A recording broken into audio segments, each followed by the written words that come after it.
welcome to the BBC News at 1. Interest rates in Britain have never been this low. The Bank of England made history an hour ago by slashing its base rate from 2% to 1.5%, the lowest it has been since the bank was founded in 1694.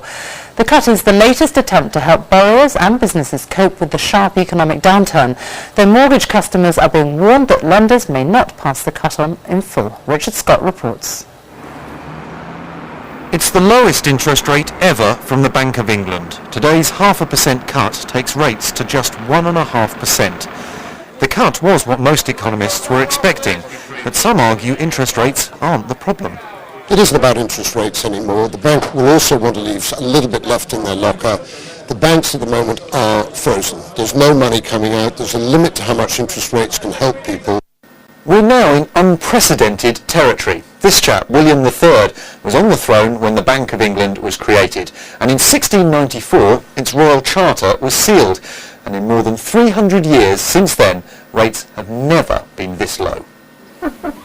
These historic times, though, create both winners and losers. Furhan Khan is definitely a winner. He's got a £230,000 tracker mortgage, and interest rate cuts have left him with a lot more money in his pocket. The interest rates having gone down from 5 down to 2% makes a difference from about £1,000 down to about £500 a month to us. So we're saving effectively about £500 a month, which we would put into our savings or spend on something we wouldn't have been able to otherwise. Not everyone with a tracker mortgage will benefit though. Various building societies, of which Nationwide is by far the biggest, have clauses which mean today's rate cut won't be passed on. But at least they're not actually losing out, like Jackie Branson. She's semi-retired and looks after her 92-year-old mum. They use their savings to help pay for things and are worried about their falling incomes. I will have less money for the extras, such as my daughter's getting married in New Zealand this year, and that would not come out of it, be able to come out of income. That would obviously have to come out of my savings. Some economists are predicting interest rates could go all the way to zero. But one former Chancellor doesn't think that would help.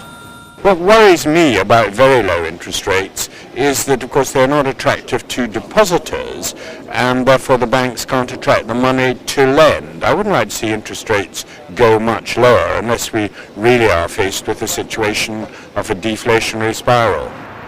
Some business groups are disappointed today's cut didn't go further, but the Bank of England is hinting it wants to see the effects of the cuts it's already made before going any lower. Richard Scott, BBC News.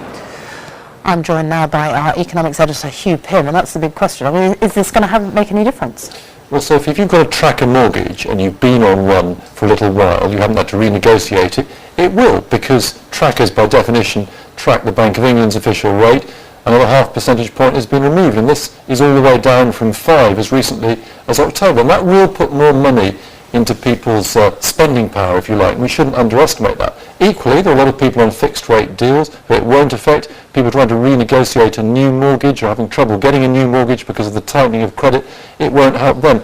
And a lot of businesses out there who are saying, look, it doesn't matter what the Bank of England's official rate is, how low it is, we can't get the banks to lend to us because they don't want to lend to us. So there is an issue here about the supply of credit, and the Bank of England notes this in its statement, saying further measures are needed to try to boost lending to companies. And other measures that are being talked about as possibilities are printing more money, for example.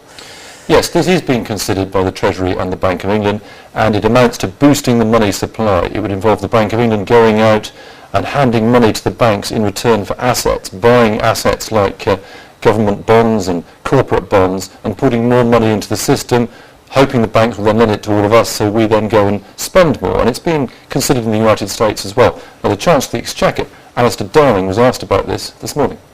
Nobody is talking about printing money. There is a debate to be had as interest rates approach zero, as they're doing already in the United States. But for us that is hypothetical. At the moment we're doing everything we possibly can to support the economy, to support people, to get the banking system going again, and that's precisely what we're doing. Now, the Chancellor there said there's no question of printing money. I think what he's saying there, he doesn't like the expression printing more money because it implies something very inflationary, and potentially it could be very inflationary. But there's no denial that this policy is on the table, is an option that's going to be looked at, because as interest rates get closer and closer to zero, other options have to be considered, and that's one of them. Our economics editor, Hugh Pym, thank you very much. Better economic news, however, from Sainsbury's today. Britain's third